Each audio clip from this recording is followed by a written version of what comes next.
हरे Krishna. Time हो गला, मुझे जानी पारलिनी। एनीवे रिजन सब करले बोधे।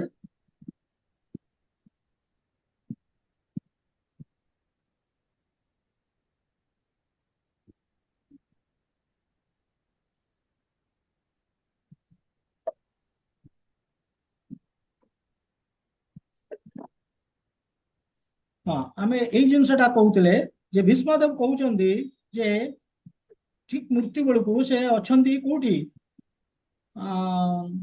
इे जो सरसज्जा से पढ़ी कहते जे मोर जो मनटी से जो पार्थ सारथी जे अर्जुन को रथरे थिले से होउचंती श्रीकृष्ण स्वयं भगवान। एवं से तांकरी पाखरे मो मनटी केंद्र हो एवं कौन से कहउचंती ताहले मु मोर जो मोर मृत्युटी हम ताहले मु मध्य पाइजिबी मोर निज स्वरूप पाइजिबी। जेमती ए युद्ध भूमि रे अन्य माने ए कृष्ण को देखिकी एवं तांकर प्राण त्याग कले एवं से माने तांकर स्वरूप पाइगले अर्थात तांकर स्पिरिचुअल बॉडी सचिदानंद जो रूप अर्थात से माने चली गले कोटि की भगवान को पाखु चली गले।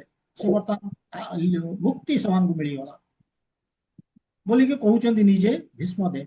ता माने एथुर आमे जानिले जे ए युद्ध भूमि रे जो माने युद्ध करुतले समस्त को मुक्ति मिलिला जदिओ से प्राण त्याग कले। एठी एई जिनसटा एक्जाक्टली कृष्ण मध्य कहिचंती कोठी हमर गीता रे जे अर्जुन से बुझेबे जे जो तमे मार मु जतबेले कहूची मार तमे काहाकू मारिबो तमे जो भाबुछ मु दुर्योधन तांकर भाई माने भीष्म एवं द्रोणाचार्य एमानकू मारुची भूली जा तमे तांकू मारी पारिबनी ସେମାନେ ମରିବେନି ତାଙ୍କୁ ମାରି ପାରିବନି ତମେ କେବେ ତେମେ କେବଳ ତମେ ତାଙ୍କର ଶରୀରକୁ ମାରୁଛ ତାଙ୍କୁ ମାରି ପାରିବନି। ସେ ହଉଛନ୍ତି ଆତ୍ମା। ତେଣୁ ଶରୀର ତ ନଶ୍ୱର କେତେବେଳେ ସେ ନଷ୍ଟ ହେଇଯିବ ତା ଠିକଣା ନାହିଁ। ତେଣୁ ଏ ଶରୀର ଶରୀର ପାଇଁ କାହିଁକି ଏତିକି ଦୟା ଆସିବାର କଣ ରିଜିନ ଅଛି? କିଛି ରିଜିନ ନାହିଁ। ବରଂ ଇଏ ଗୋଟିଏ ପୋଷାକ ଯୋଉ ପୋଷାକଟି ମଇଳା ହେଇଗଲା ପରେ ଇଏ ହଉଛି ଆତ୍ମାର ଆମେ ଆକ୍ଚୁଆଲି ଆମେ ଆତ୍ମା ଆମ ଆମ ପୋଷାକ ହଉଛି ସେ ଶରୀରଟା ସେ ନଷ୍ଟ ଯେତେବେଳେ ଆମର ପୋଷାକଟି ନଷ୍ଟ ହେଇଯାଉଛି ଶରୀରଟି ବି ସେଇଭଳିଆ ସେ ତାର ନଷ୍ଟ ହେଇଯିବ। ସେମିତି ଆମେ ତାଙ୍କୁ ଆଗରୁ ମାରିଦେଲେ ବରଂ କଣ ହବ ନା ଯେତେ ପାପ ତାଙ୍କର କରିଛନ୍ତି ସେ ପାପର ଫଳ ସେ ଆଉ ଭୋଗିବେ ନାହିଁ। ଏଇଠି ତାଙ୍କର ସମାପ୍ତ ହେଇଗଲା ଏବଂ ତାଙ୍କୁ ମୁକ୍ତି ମିଳିଯିବ। ଆଉ ଯଦି ତମେ ନ ମାରିବ ତାହେଲେ ସେମାନେ ଏଇଭଳି ପାପର କର୍ମଫଳ ଯୋଉ ଅଛି ସେ ଆସିକି ବହୁତ ଭୋଗିବେ ଏ ଦୁନିଆରେ। ଖାଲି ସେ ନୁହେଁ ଯେହେତୁ ତମେ ମାରିବନି କ୍ଷତ୍ରିୟର ଡ୍ୟୁଟି କରିବନି ତମେ ମଧ୍ୟ ଭୋଗିବ ବୋଲିକି ଏମିତି କୃଷ୍ଣ ବୁଝେଇବେ ଅର୍ଜୁନଙ୍କୁ। ଏଇ ଗୀତାରେ ଆଗକୁ ଯାଇକି ଆମେ ଯେତେବେଳେ ଦ୍ୱିତୀୟ ଅଧ୍ୟାୟ ଆଲୋଚନା କରିବା ଆମେ ଜାଣିପାରିବା। ତେବେ ଏଠି ଭଗବାନ ଏତେ ଆମେ ପ୍ରଥମ ଜିନିଷ ଦେଖିଲେ ଭଗବାନ ରୋକିବାକୁ ଚେଷ୍ଟା କରିଛନ୍ତି।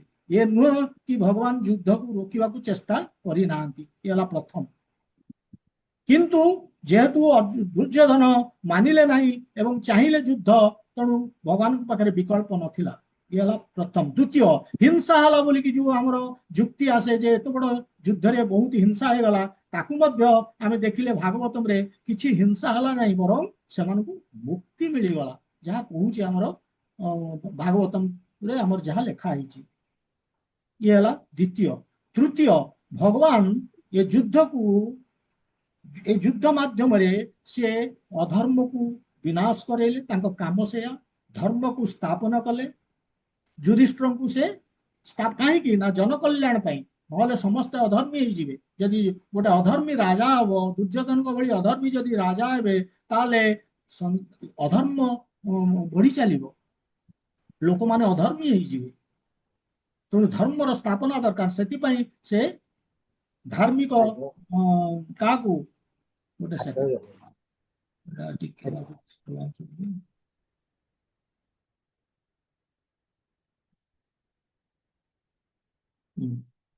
ତେଣୁ ସେ ଧର୍ମକୁ ସ୍ଥାପନା କରିବେ।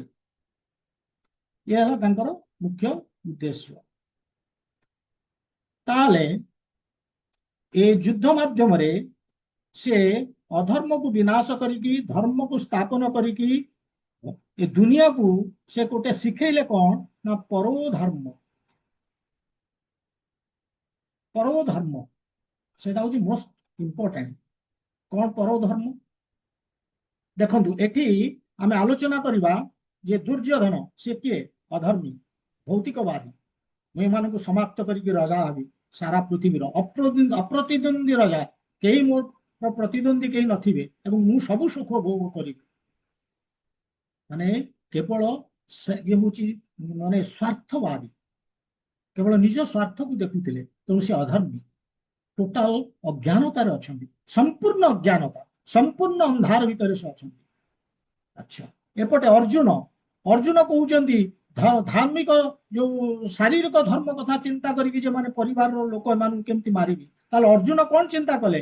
ପରିବାର ଧର୍ମ, ଭଗବତ ଧର୍ମଠୁ ଉଚ୍ଚରେ ପରିବାର ଧର୍ମକୁ ସେ ବହୁତ ଇମ୍ପୋର୍ଟାନ୍ସ ଦେଲେ। ଏମାନଙ୍କୁ କେମିତି ମାରିବି, ନିଜ ଲୋକ। କିନ୍ତୁ ପରଧର୍ମ କଣ କହୁଛି? ଏବଂ ଏଇଥିରେ ଅର୍ଜୁନ ଦେଖନ୍ତୁ, ଅର୍ଜୁନ ତା ମାନେ ସେ ତ ଅଜ୍ଞାନୀ ଦୁର୍ଯ୍ୟୋଧନ। ଅର୍ଜୁନ କଣ? ଅର୍ଜୁନ ଗୋଟେ ଅନ୍ଧାର ରୁମରେ ଅଛନ୍ତି, ଅନ୍ଧାର କୋଠରୀ ଭିତରେ ଗୋଟେ ଦିଆଟିଏ ଜଳେଇଛନ୍ତି, ଦୀପଟିଏ, ଏବଂ ସେ ଦୀପରେ ଅନ୍ଧାର ଯାଇନି। ତାମାନେ ଏମିତି ବୁଝିବାକୁ ହବ ସମ୍ପୂର୍ଣ୍ଣ ଅନ୍ଧକାର ଯାଇନାହିଁ, କିନ୍ତୁ ଅନ୍ଧକାର ଟିକେ କମିଛି, ଅର୍ଥାତ୍ ତାଙ୍କର ଇଗ୍ନୋରାନ୍ସ ଯୋଉ ଅଜ୍ଞାନତା କମ ଅଛି, କିନ୍ତୁ ସମ୍ପୂର୍ଣ୍ଣ ଅଜ୍ଞାନତା ଯାଇନି। ପରଧର୍ମ ହଉଛି ମାନେ ସୂର୍ଯ୍ୟ ଭଳିଆ, ଯୋଉ ସୂର୍ଯ୍ୟଙ୍କୁ ଏଇ ଯୋଉ ଅର୍ଜୁନ ଯୋଉ ଧରିକି ବସିଛନ୍ତି, ଯୋଉ ବତିଟିଏ, ଦୀପଟିଏ, ସେଥିରେ ଆମେ ସୂର୍ଯ୍ୟଙ୍କୁ ଯଦି ଖୋଜିବା ପାଇବାନି। ସୂର୍ଯ୍ୟଙ୍କୁ ପାଇବାକୁ ହେଲେ କେବଳ ସୂର୍ଯ୍ୟ ହିଁ ଯଦି ଯେତେବେଳେ ଆସିବେ ଦେଖାଦେବେ ଆମେ ସୂର୍ଯ୍ୟଙ୍କୁ ଦେଖିପାରିବା, ତା ନହେଲେ ସୂର୍ଯ୍ୟଙ୍କୁ ଆମେ ଆମ ନିଜ ବାଟରେ ଦେଖିପାରିବାନି।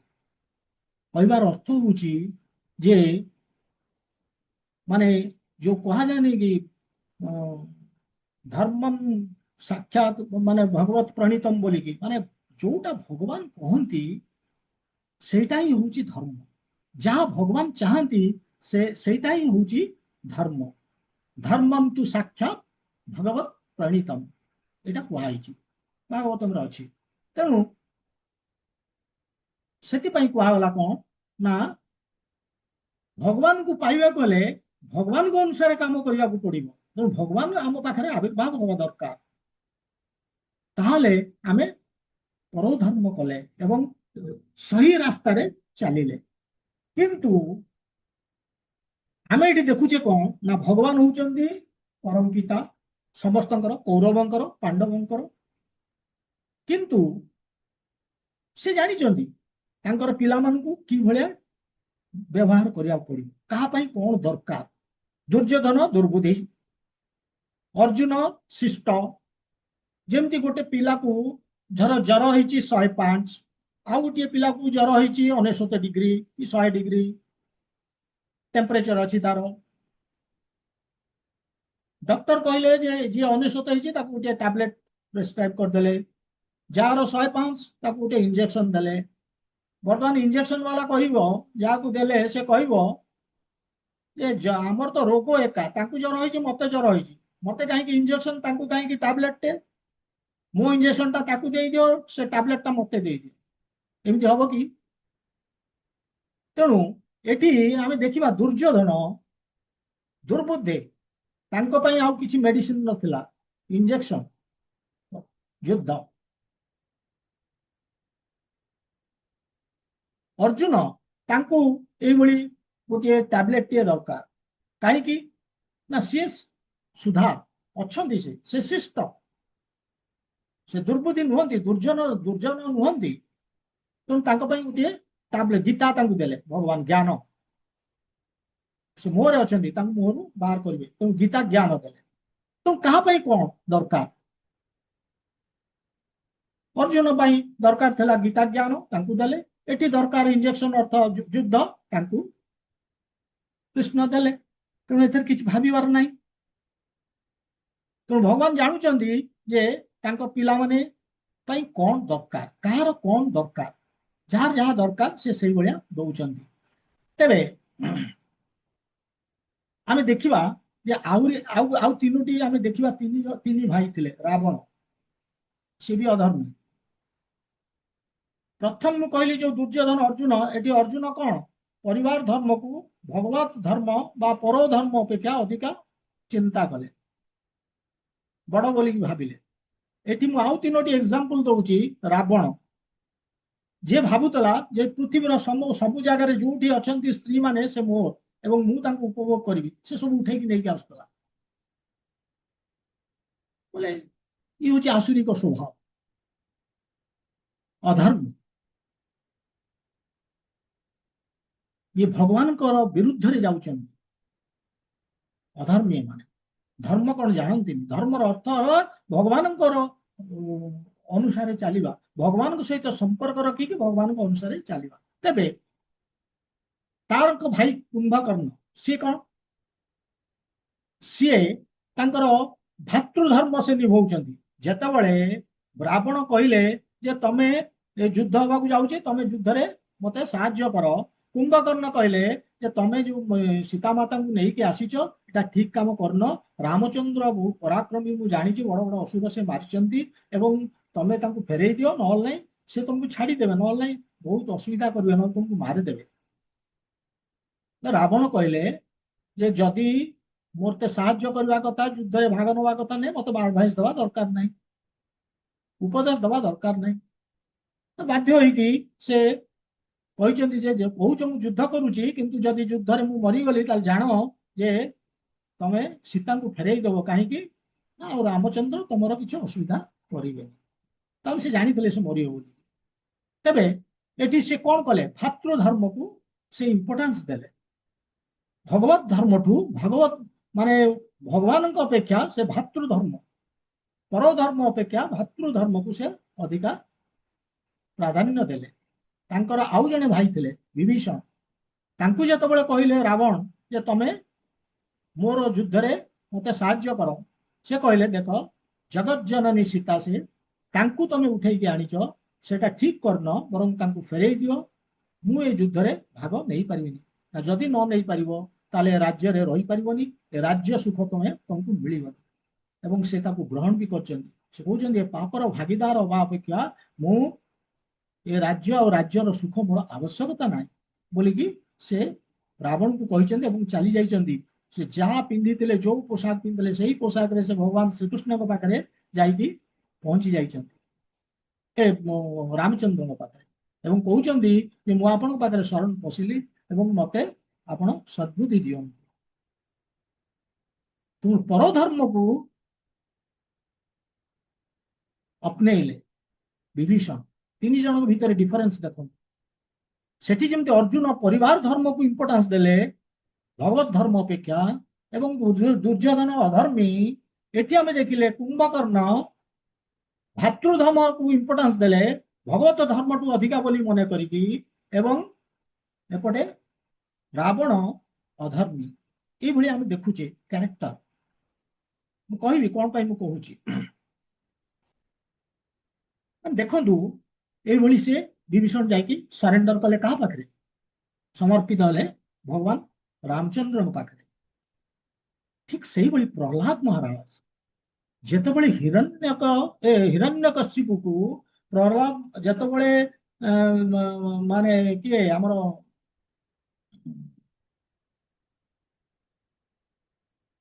ନୃସିଂହଦେବ ଭଗବାନ ଖମ୍ବ ଭିତରୁ ବାହାରିକି ଆସୁଛନ୍ତି ଏବଂ ଉଠେଇ ନେଇଛନ୍ତି କାହାକୁ, ହିରଣ୍ୟକଶ୍ୟପକୁ, ପ୍ରହ୍ଲାଦଙ୍କର ବାପାଙ୍କୁ କୋଳରେ ରଖିକି ଚିରିବାକୁ ଆରମ୍ଭ କରୁଛନ୍ତି। ପ୍ରହ୍ଲାଦ ସାମ୍ନାରେ ଅଛନ୍ତି, ଏକ ଶବ୍ଦ ବି କହୁନାହାନ୍ତି, କୌଣସି ଦୁଃଖ ବି ନାହିଁ। ସେ ଭାବୁଛନ୍ତି ମୋ ବାପାଙ୍କର ସର୍ଜରୀ ହଉଛି, ତାଙ୍କୁ ମୁକ୍ତି ମିଳିଯିବ। ଭଗବାନ କରୁଛନ୍ତି ଏ ସର୍ଜରୀ, ଯାଅ ମୁକ୍ତି ମିଳିବ। ଏବଂ ଯେତେବେଳେ ସର୍ଜରୀ ସରିଯାଇଛି, ସେ ଯାଇ ଭଗବାନଙ୍କୁ ଗୋଟିଏ ମାଳ ଅର୍ପଣ କରୁଛନ୍ତି, ପିନ୍ଧେଇ ଦଉଛନ୍ତି। ଦୁନିଆରେ ଆପଣ ଦେଖିବେ କୌଣସି ପୁଅ, ଗୋଟେ ବାଳକ ତା ବାପାକୁ ମାରି ଦିଆଯାଉଥିବ ଏବଂ ମାରିଦେଲା ପରେ ସେ ଯାଇକି ତାକୁ ହାର ପିନ୍ଧଉଥିବ, ଏଭଳିଆ କେବେ ଆପଣ ଦେଖିଛନ୍ତି? କିନ୍ତୁ ପ୍ରହ୍ଲାଦ କଲେ। କାହିଁ କଲେ? ସେ ଜାଣିଥିଲେ ଅଧର୍ମୀ ମୋର ବାପା, ଏ ପାପରୁ ମୁକ୍ତ ହେବା ଦରକାର, ତାଙ୍କୁ ମୁକ୍ତି ମିଳିବା ଦରକାର, କେବଳ ଭଗବାନ ହିଁ ଦେଇପାରିବେ। ଭଗବାନଙ୍କ ହାତରେ ଯଦି ତାଙ୍କ ପ୍ରାଣ ଯିବ, ପ୍ରହ୍ଲାଦ ଜାଣୁଥିଲେ। ତେବେ ମୁଁ କହିଲି ପ୍ରଥମେ ଦୁର୍ଯ୍ୟୋଧନ ଅର୍ଜୁନ ଗୋଟେ ତୁଳନା କଲି, ରାବଣ କୁମ୍ଭକର୍ଣ୍ଣ ଆଉ ଗୋଟେ ତୁଳନା କଲି, ଆଉ ଗୋଟେ କହୁଛି କର୍ଣ୍ଣ। କର୍ଣ୍ଣ ଯେତେବେଳେ ତାକୁ ଅପମାନ ଦିଆଗଲା, ଯୋଉ ଗୋଟେ ପବ୍ଲିକ ପ୍ଲେସରେ ଯୋଉ କଣ୍ଟେଷ୍ଟ ହଉଥିଲା, ସେ କଣ୍ଟେଷ୍ଟରେ ତାଙ୍କୁ ଭାଗ ନେବାକୁ ଦିଆଗଲାନି ଅର୍ଜୁନଙ୍କ ସାଙ୍ଗରେ ଲଢିବା ପାଇଁ, ଅପମାନ ଦିଆଗଲା। କାହିଁକି ନା ସେ ନା କୌଣସି ରାଜକୀୟ ପରିବାରର, ନା ସେ କୌଣସି ରାଜା। ସେତେବେଳେ ଦୁର୍ଯ୍ୟୋଧନ ତାଙ୍କୁ ସାହାଯ୍ୟ କରିଥିଲେ, ସେ ଅପମାନରୁ ବଞ୍ଚେଇଥିଲେ। କଣ ନା ତାଙ୍କୁ ଅଙ୍ଗ ଦେଶର ରାଜା କରେଇ ଦେଇଥିଲେ ଏବଂ ସେଥିପାଇଁ ସେ ଋଣୀ। ତେଣୁ ସେ ସବୁବେଳେ ମିତ୍ର ଧର୍ମକୁ ନିଭଉଥିଲେ। ତେବେ କୃଷ୍ଣ ଚେଷ୍ଟା କରିଥିଲେ ଏବଂ ଅର୍ଜୁନ ଦିନେ ଜାଣିପାରିଥିଲେ ଯେ ସିଏ ହଉଛନ୍ତି ଆକ୍ଚୁଆଲି, ପରେ ଜାଣିଲେ ଯେ ସିଏ ହଉଛନ୍ତି ଆକ୍ଚୁଆଲି କୁନ୍ତୀଙ୍କର ବଡ ପୁଅ ଏବଂ ପାଣ୍ଡବ ମାନେ ତାଙ୍କର ଭାଇ। ତାପରେ ତାଙ୍କୁ ବହୁତ ଅନୁତାପ କରିଛନ୍ତି, କିନ୍ତୁ ସେତେବେଳକୁ ତାଙ୍କ ପାଖରେ ଆଉ କଣ୍ଟ୍ରୋଲ ନଥିଲା। କାହିଁକି ନା ସେ ମିତ୍ର ପାଖରେ, ତାଙ୍କ ବନ୍ଧୁଙ୍କ ପାଖରେ ସେ ଋଣୀ ହେଇଯାଇଥିଲେ। ତେବେ ଲାଷ୍ଟ ଥରେ ଚାନ୍ସ ନେଇଥିଲେ କୃଷ୍ଣ। ଯେତେବେଳେ କୃଷ୍ଣ ଆସିଥିଲେ ହସ୍ତିନାପୁର, ଫେରି ଯାଉଥିଲେ, ତାଙ୍କୁ ନେଇକି ଯାଉଥିଲେ, ପାଛୋଟି ନେଉଥିଲେ କୃଷ୍ଣ କର୍ଣ୍ଣ, ତାଙ୍କୁ ସେ ରଥ ଉପରେ ତାଙ୍କୁ କହୁଛନ୍ତି କର୍ଣ୍ଣକୁ, ଦେଖ କର୍ଣ୍ଣ, ତମେ ବହୁତ ମହାନ ଲୋକ, ତମ ପାଖରେ ମହାନ ମହତ୍ ଗୁଣ ରହିଛି, ତମର ବ୍ୟକ୍ତିତ୍ବ ବହୁତ ଉନ୍ନତ, ତମର ଗୋଟିଏ ଅସୁବିଧା ହଉଛି ଏବଂ ତମେ ବଡ ଯୋଦ୍ଧା ବି, ତମର ଗୋଟିଏ ତମର ନେଗେଟିଭ ପଏଣ୍ଟ, ତମେ ଅଧର୍ମର ସାଥ ଦେଇଛ। ତେଣୁ ତମେ ତାଙ୍କୁ ଦୁର୍ଯ୍ୟୋଧନକୁ ଛାଡି ଦିଅ, ପାଣ୍ଡବ ମାନଙ୍କ ପକ୍ଷରୁ ଧର୍ମର ସାଥ ଦିଅ ଏବଂ ପାଣ୍ଡବ ମାନଙ୍କ ପକ୍ଷରୁ ଯୁଦ୍ଧ କର। ଯେତେବେଳେ ଯୁଦ୍ଧରେ ବିଜୟୀ ହବ, ତମେ ହିଁ ରାଜା ବୋଲିକି କହୁଛନ୍ତି। ତମେ ହିଁ ରାଜା, କାହିଁକି ନା ତମେ ବଡ ପୁଅ, ପାଣ୍ଡବ ମାନଙ୍କ ଭିତରେ ତମେ ବଡ ଏବଂ ରାଜ୍ୟ ଭୋଗ କରିବ। କିନ୍ତୁ ସେ ପ୍ରତ୍ୟାଖ୍ୟାନ କରିଛନ୍ତି, କହିଛନ୍ତି ଯାହାହେଲେ ମୁଁ ଦୁର୍ଯ୍ୟୋଧନର ନମକ ଖାଉଛି। କିନ୍ତୁ ସେ ଜାଣିପାରୁନଥିଲେ ଯୋଉ ନମକ ଦୁର୍ଯ୍ୟୋଧନକୁ ସେ ପାଉଛନ୍ତି, ସେ ନମକ ଭଗବାନଙ୍କଠୁ ଆସୁଛି, କୃଷ୍ଣଙ୍କଠୁ ଆସୁଛି। ଭଗବାନ ନିଜେ ବି ଗୀତାରେ କହିବେ, ଅହଂ ସର୍ବସ୍ୟ ପ୍ରଭବ ମତଃ ସର୍ବଂ ପ୍ରବର୍ତ୍ତତେ, ମୋଠୁ ସବୁ କିଛି ଯାଉଛି, ବାହାରିଛି। କୃଷ୍ଣ ଜାଣିପାରୁନଥିଲେ ସେ ନମକ, ଯୋଉ ନମକ ସେ ଖାଉଛନ୍ତି, ସେ ନମକ ତାଙ୍କଠୁ ଆସୁଛି। କର୍ଣ୍ଣ କହିଲେ, ମତେ ସେ ଅସମୟରେ ମୋର ସେ ବନ୍ଧୁ ହେଇଥିଲେ, ମତେ ଦେଇଥିଲେ, ଗୋଟେ ଅଙ୍ଗ ଦେଶର ରାଜା କରି ଦେଇଥିଲେ। କିନ୍ତୁ ସେ ଜାଣିପାରୁନାହାନ୍ତି ଏ ରାଜ୍ୟ ଦୁର୍ଯ୍ୟୋଧନଙ୍କର ନୁହଁ, ସବୁ ଯେତେ ଦୁନିଆର ରାଜ୍ୟ ସବୁ ହଉଛି କୃଷ୍ଣଙ୍କର। କାହିଁକି ନା ସର୍ବଲୋକ ମହେଶ୍ୱରମ, ସେ ହଉଛନ୍ତି ଏଇ ଯେତେ ଆମର ଦେଖୁଛେ 14 ବ୍ରହ୍ମାଣ୍ଡ, ସବୁର ମାଲିକ ସେଇ। କିନ୍ତୁ କର୍ଣ୍ଣ ସେ କଥା ଜାଣିପାରୁନଥିଲେ। ତେଣୁ ସେ ମିତ୍ରର ସାଥ ଦେଲେ ଏବଂ ଯୁଦ୍ଧ ଭୂମିରେ ଯୁଦ୍ଧ କଲେ ଏବଂ ପ୍ରାଣ ହରେଇଲେ, ନଷ୍ଟ ହେଇଗଲେ ସେ।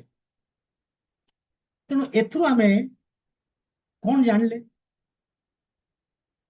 ଭଗବାନ କହିବାକୁ ଚାହୁଁଛନ୍ତି ଯେ ପରଧର୍ମ ହଉଛି କଣ ନା ଭଗବାନଙ୍କ ସହିତ ସମ୍ପର୍କ ରଖିବା ଏବଂ ଭଗବାନଙ୍କର ଇଚ୍ଛା ଅନୁସାରେ କାମ କରିବା ହଉଛି ଆମର ଧର୍ମ। ସେଇଟାକୁ ପରଧର୍ମ କହୁଛନ୍ତି ଏଇଥିପାଇଁ ଯେ ଏ ଅନ୍ୟ ଗୁଡ଼ିକ ଭୌତିକ ଧର୍ମ। ଯୋଉ ଅର୍ଜୁନ ଯୋଉ ପାରିବାରିକ ଧର୍ମଟାକୁ ନେଇଛନ୍ତି ବଡ ବୋଲି ମନେ କରିଛନ୍ତି, କଣ ନା ପରିବାର ଲୋକଙ୍କୁ କେମିତି ମାରିବି, ପରିବାର ଧର୍ମ ହଉଛି ଭଗବତ ଧର୍ମଠୁ ଅଧିକା। ଏପଟେ ଭାତୃ ଧର୍ମକୁ ନିଭଉଛନ୍ତି କିଏ? କୁମ୍ଭକର୍ଣ୍ଣ। କର୍ଣ୍ଣ ଏପଟେ ମିତ୍ର ଧର୍ମ। ତେଣୁ ଦୁନିଆରେ ଯେତେ ଏମିତି ଆମେ ଦେଖୁଛେ ପିତୃ ଧର୍ମ, ଭାତୃ ଧର୍ମ, ମିତ୍ର ଧର୍ମ, ଯେତେ ଧର୍ମ ଆମେ ଦେଖୁଛେ, ଇଏ ସବୁ ହଉଛି ଭୌତିକ ଧର୍ମ। ଭଗବାନ କହୁଛନ୍ତି ଇଏ ଭୌତିକ ଧର୍ମ, ଇଏ କ୍ଷଣଭଙ୍ଗୁର, ଏ ଦିନେ ନା ଦିନେ ଇଏ ନଷ୍ଟ ହେଇଯିବ, ଇଏ ପରମାନେଣ୍ଟ ନୁହେଁ ଏବଂ ଏମାନେ ବାସ୍ତବ ବି ନୁହେଁ, ଧର୍ମ ବାସ୍ତବ ବି ନୁହେଁ। ଆଜି ଯୋଉ ସୈନିକ ଯୁଦ୍ଧ କରୁଛି ଯୁଦ୍ଧ ଭୂମିରେ ଭାରତ ପକ୍ଷରୁ, ସେ କୋଉଥିପାଇଁ ଯୁଦ୍ଧ କରୁଛି? ଦେଶ ପ୍ରେମ, ଦେଶ ଧର୍ମ, ଜାତି ଧର୍ମ, ଦେଶ ଧର୍ମ। କିନ୍ତୁ ସେ ଜାଣିପାରୁନି ଯେତେବେଳେ ମୃତ୍ୟୁ ହେଇଯିବ, ସେ ଆତ୍ମାଟି ଯଦି ପୁଣି ପାକିସ୍ତାନରେ ଜନ୍ମ ହେଲା, ସମୟ ଆସିବ ପୁଣି ପାକିସ୍ତାନ ଆର୍ମିରେ ସେ ଥିବ, ଯୋଉ ଭାରତ ପଟୁ ସେ ଯୁଦ୍ଧ କରୁଥିଲା, ବର୍ତ୍ତମାନ ଭାରତର ସେ ଶତ୍ରୁ ହବ। ଏ କଥା ସେ ଜାଣିପାରୁନି। ତେଣୁ ଏଇ ଭୌତିକ ଧର୍ମର କିଛି ମୂଲ୍ୟ ନାହିଁ, ଏ କ୍ଷଣଭଙ୍ଗ। କିନ୍ତୁ ଭଗବାନ କହୁଛନ୍ତି ଯେ ସେଥିପାଇଁ ସର୍ବଧର୍ମାନ ପରିତ୍ୟଜ୍ୟ ମାମ୍ ଏକ ଶରଣମ୍ ବ୍ରଜ। ସେ କହୁଛନ୍ତି ଏସବୁ ଧର୍ମ ଗୁଡାକ କ୍ଷଣଭଙ୍ଗୁର, କେବଳ ମୋରି ଏକ ଗୋଟିଏ ମାତ୍ର ଧର୍ମ ହଉଛି ମୋ ଶରଣରେ ପଶିଯାଅ। ତେଣୁ ଭଗବାନ ଏଇଭଳି ଆମକୁ ଶିଖେଇଲେ ଯେ ପର ଧର୍ମ ହଉଛି ଇମ୍ପୋର୍ଟାଣ୍ଟ, ଅର୍ଥାତ ମୋର ସେବା କରିବାଟା ହଉଛି ଦୁନିଆରେ ସବୁଠୁ ଇମ୍ପୋର୍ଟାଣ୍ଟ। ଲାଷ୍ଟ ମୁଁ କହିବି ଏବଂ ଏଠାରେ ବନ୍ଦ କରିଦେବି। କଣ ନା ଦେଖନ୍ତୁ, ଯୋଡିଏ ଉଦାହରଣ ଆଉ ଦେବି। ଗୋଟେ ହେଲା ମାରିଚି, ଆଉ ଗୋଟେ ହଉଛି ଜଟାୟୁ। ମାରିଚି ସିଏ ହଉଛି ଅସୁର ଏବଂ ସାଙ୍ଗ ରାବଣ। ରାବଣ କହିଲା ଯେ ତୁ ଯାଇକି ଗୋଟେ କାମ କର, ସୁନା ହରିଣଟିଏ ହେଇକି ସେଠି ପ୍ରଲୋଭିତ କରିବୁ ଏବଂ ସୀତା ଚାହିଁବେ ସେଇ ହରିଣଟିକୁ, ରାମଚନ୍ଦ୍ର ତା ପିଛା ପଡିବେ, ଫଳରେ ମତେ ସୁବିଧା ହବ, ମୁଁ ସୀତାଙ୍କୁ ହରଣ କରିନେବି। ତଥାପି ମାରିଚି ସହଜରେ ମଙ୍ଗୁ ନଥିଲା। ସେ ଜାଣିଥିଲା ଏଇଟା ଠିକ ନୁହଁ, ହଇରାଣ ହେଇଯିବି, ମରିବି। ସେଥିପାଇଁ ସେ ପ୍ରଥମେ ମନା କରିଦେଲା। ଦ୍ୱିତୀୟ ଥର ଯେତେବେଳେ ରାବଣ କହିଲା ଯେ ଯଦି ତୁ ନ ମାନିବୁ ତାହେଲେ ତୁ କଣ କହୁଛୁ ସେ ରାମଚନ୍ଦ୍ର ମାରିଦେବେ ବୋଲିକି, ମୁଁ ବର୍ତ୍ତମାନ ତତେ ମାରିଦେବି, ଏଇଲେ ମାରିଦେବି। ତୁ ମାରିଚି ଦେଖିଲା ୟା ହାତରେ ମରିବା ଅପେକ୍ଷା ରାମଚନ୍ଦ୍ର ହାତରେ ମରିବା ଭଲ, ତେଣୁ ସେ ଚାଲିଗଲା ଏବଂ ଯାଇକି ମଧ୍ୟ ସେ ସୁନା ହରିଣଟିଏ ହେଇକି ସେ ପ୍ରଲୋଭିତ କରିଛି କାହାକୁ, ସୀତା ଦେବୀ। ଲକ୍ଷ୍ମଣ ଅଛନ୍ତି ପାଖରେ ଜଗିକି, ରାମଚନ୍ଦ୍ର ଯାଉଛନ୍ତି ଗୋଡେଇ ଗୋଡେଇକି ସେ ସୀତା ସେଇ ହରିଣଟିକୁ ଆଣିବା ପାଇଁ। ବହୁତ ଦୂର ଚାଲି ଯାଇଛନ୍ତି ଏବଂ ହରିଣଟିକୁ ଯେତେବେଳେ ମାରିଛନ୍ତି, ସେ ହରିଣ କହୁଛି କଣ ନା ହେ ସୀତେ, ହେ ଲକ୍ଷ୍ମଣ। ଏକଥା ଶୁଣିପାରିଲେ କିଏ ସୀତା ମାତା, ସେ ଜାଣିଲେ ଯେ ରାମଚନ୍ଦ୍ରର କିଛି ଅସୁବିଧା ହେଇଗଲା। ତାଙ୍କୁ ଲାଗିଲା ଯେ ସେ ରାମଚନ୍ଦ୍ର କହୁଛନ୍ତି ହେ ସୀତେ, ହେ ଲକ୍ଷ୍ମଣ ବୋଲିକି। ତେଣୁ ସେ ଲକ୍ଷ୍ମଣଙ୍କୁ କହିଛନ୍ତି ଯାଅ ଦେଖିବାକୁ। ଲକ୍ଷ୍ମଣ ମଙ୍ଗୁ ନଥିଲେ କିନ୍ତୁ ତାଙ୍କୁ ଧିକ୍କାର କରିଛନ୍ତି। ତାଙ୍କୁ ଏଭଳିଆ କଟୁ କଥା କହିଲେ ସେ ବାଧ୍ୟ ହୋଇକି ଲକ୍ଷ୍ମଣ ରେଖା ଟାଣିକି ଯାଇଥିଲେ। କିନ୍ତୁ ତଥାପି ରାବଣ ଆସିକି ତାଙ୍କୁ ହରଣ କରି ନେଇଥିଲା, ସୁବିଧା ତାର ବାଟ ସେ ପାଇଗଲା। ଅର୍ଥାତ୍ ମାରିଚି ଦୁଇଟି ଗଲତ କାମ କଲା। ଏକ ଅଧର୍ମର ସାଥ ଦେଲା ରାବଣର, ଏବଂ ସେ ପ୍ରଥମେ ରାବଣ କଥା ଅନୁସାରେ ଚାଲିବା ପାଇଁ ରାଜି ହେଲା, ଏ ପ୍ରଥମ ଗଲତି। ଦ୍ୱିତୀୟ ଗଲତି, ମଲା ବେଳକୁ ହେ ସୀତେ ହେ ଲକ୍ଷ୍ମଣ, ଇଏ ଆଉ ସେକେଣ୍ଡ ଗଲତି। ରାମଚନ୍ଦ୍ରଙ୍କ ହାତରେ ମରିଲା। ମଲା କାହା ହାତରେ? ରାମଚନ୍ଦ୍ରଙ୍କ ହାତରେ। କିନ୍ତୁ ସେବା କାହାର କଲା? ରାବଣର। ଜଟାୟୁ ଅପର ପକ୍ଷରେ, ଜଟାୟୁ କଣ କରିଛି ନା ଯେତେବେଳେ ସୀତାଙ୍କୁ ନେଇକି ଚାଲି ଯାଉଛନ୍ତି ପୁଷ୍ପକ ବିମାନରେ, ଜଟାୟୁ ଦେଖିଲା ନେଇକି ଚାଲି ଯାଉଛନ୍ତି ସୀତା ଦେବୀଙ୍କୁ, ସେ ଉଠିଗଲା। ଉଠିକି ସେ ତାର ଯୋଉ ପରରେ ସେ ଆକ୍ରମଣ କରିବାକୁ ଚେଷ୍ଟା କରିଛି ରାବଣକୁ। ଆଉ ରାବଣ ଦେଖିଲା ବହୁତ ପରାକ୍ରମୀ, କହିଲା ଆରେ, ତାକୁ କହୁଛି, ସତର୍କ କରିଦଉଛି ଯେ ଏ ବୁଢା ଏଠୁ ନିକଲ ଯା, ନହେଲେ ନାଇଁ ତୋତେ ମୁଁ ମାରିଦେବି। ନା ତୁ ଯାହା କର, ତୁ ସୀତା ଦେବୀଙ୍କୁ ନେଇକି ଯାଇପାରିବୁ, ମୋର ପ୍ରାଣ ପର୍ଯ୍ୟନ୍ତ ମୁଁ ମଧ୍ୟ ଲଢିବି। ଏବଂ ସେ ଲଢୁଛି କିନ୍ତୁ ତାର ଗୋଟିଏ ପର କାଟି ଦେଇଛନ୍ତି, ସେ ତଳୁ ଖସି ଆସିଛି। ସୀତା ଦେବୀ ଯେତେବେଳେ ବିକଳ ହେଇକି କାନ୍ଦୁଛନ୍ତି, ସେଇ ସମୟରେ ଜଟାୟୁ ପୁଣି ଉପରକୁ ଉଠିଗଲା। ଆଉ ଗୋଟିଏ ପରରେ ଯାଇକି ସେ ଏବଂ ଗୋଡରେ ଯାଇକି ସେ କଣ କରୁଛି ନା ତାଙ୍କ କବଚକୁ ମାରିକି କବଚକୁ ବାହାର କରିଦଉଛି। ରାବଣ ପୁଣି ଆଉ ଗୋଟିଏ ପର କାଟିଦେଲା ଏବଂ ସେ ତଳେ ପଡିଛି। ରାମଚନ୍ଦ୍ର ଆସିକି ପହଞ୍ଚିଛନ୍ତି, ରାମଚନ୍ଦ୍ରଙ୍କ କୋଳରେ ତା ପ୍ରାଣ ଯାଉଛି ଏବଂ ରାମଚନ୍ଦ୍ର କହୁଛନ୍ତି ହେ ଜଟାୟୁ, ତମେ ମୋ ପାଇଁ ପ୍ରାଣ ଦେଇଦେଲ, ଆଜି ତମକୁ ଗୋଲକଧାମ ପଠଉଛି। ତେବେ ମଲା କାହା ହାତରେ? ରାବଣ ହାତରେ। ସେବା କାହାର କରିକି? ଭଗବାନଙ୍କ। ମାନେ ଉଲ୍ଟା। ସେଠି ସେ ଭଗବାନଙ୍କର ମାରିଛି, ଭଗବାନଙ୍କର ସେବା କରୁନି, ସେ ରାବଣର ସେବା କରିଛି, ମଲା ରାମଚନ୍ଦ୍ରଙ୍କ ହାତରେ। କିନ୍ତୁ ଜଟାୟୁ ଉଲ୍ଟା, ଭଗବାନଙ୍କର ସେବା କରିକି ରାବଣ ହାତରେ ମଲା। ସେବା କରି କାହାର ସେବା କରିଛ ସେଇଟା ଇମ୍ପୋର୍ଟାଣ୍ଟ, କାହା ହାତରେ ମରିଛ ଦ୍ୟାଟ ଇଜ ନଟ୍ ଇମ୍ପୋର୍ଟାଣ୍ଟ। ଏ ଜିନିଷ ଭଗବାନ ତାମାନେ ଇମ୍ପୋର୍ଟାନ୍ସ କହୁଛନ୍ତି। ପର ଧର୍ମ ହଉଛି ବହୁତ ଇମ୍ପୋର୍ଟାଣ୍ଟ, ମାନେ ଭଗବାନଙ୍କର ସେବା କରିବା ହଉଛି ସବୁଠୁ ଜୀବନର ସେଇଟା ହିଁ ଲକ୍ଷ୍ୟ। ତେବେ এইଭଳି ଆମେ ଦେଖିଲେ କୃଷ୍ଣ ଏ ଯୁଦ୍ଧକୁ ଯଦିଓ ତାଙ୍କରି ଆୟୋଜନ, ଏ ଯୁଦ୍ଧ ସେହି କରେଇଛନ୍ତି, କିନ୍ତୁ ଏ ଯୁଦ୍ଧ ମାନେ ଅବସମ୍ଭାବୀ ଥିଲା। ଇନେଭିଟେବଲ, ତାକୁ କେହି ରୋକି ପାରିନଥାନ୍ତେ। କାହିଁକି ନା ଦୁର୍ଯ୍ୟୋଧନ କହୁଛି ନା ମୋର ସୁଚଗ୍ର ମେଦିନୀ ଦେବିନି ବିନା ଯୁଦ୍ଧେ, ଉପାୟ ନଥିଲା।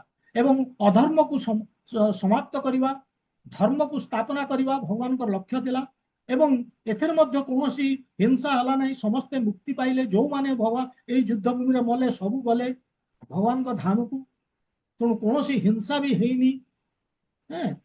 ଏବଂ ଭଗବାନ ଏଇ ଯୁଦ୍ଧ ମାଧ୍ୟମରେ ଶିଖେଇ ଦେଇ ଗଲେ ଯେ ପରୋ ଧର୍ମ, ଯେ ଏଇ ଦୁନିଆରେ ଆମେ ଯାହା କରୁଛେ ଆମେ ନିଜର ଇନ୍ଦ୍ରିୟକୁ ଖୁସି କରିବା ପାଇଁ ସବୁ କରୁଛେ, ଆମ ନିଜ ଇଚ୍ଛା ଅନୁସାରେ କରୁଛେ, ସେଇଟା ଆକ୍ଚୁଆଲି ଧର୍ମ ନୁହେଁ। ସେ କହୁଛନ୍ତି ଇଏ ହଉଛି ଅଧର୍ମ। ଯୋଉ ନିଜ ଇନ୍ଦ୍ରିୟକୁ ଖୁସି ଦେବା ପାଇଁ ଆମେ ଯୋଉ କାମ କରୁଛେ ସେ ହଉଛି ଅଧର୍ମ। ଭଗବାନଙ୍କର ଇଚ୍ଛା ଯାହା ସେ ଅନୁସାରେ କରିବା।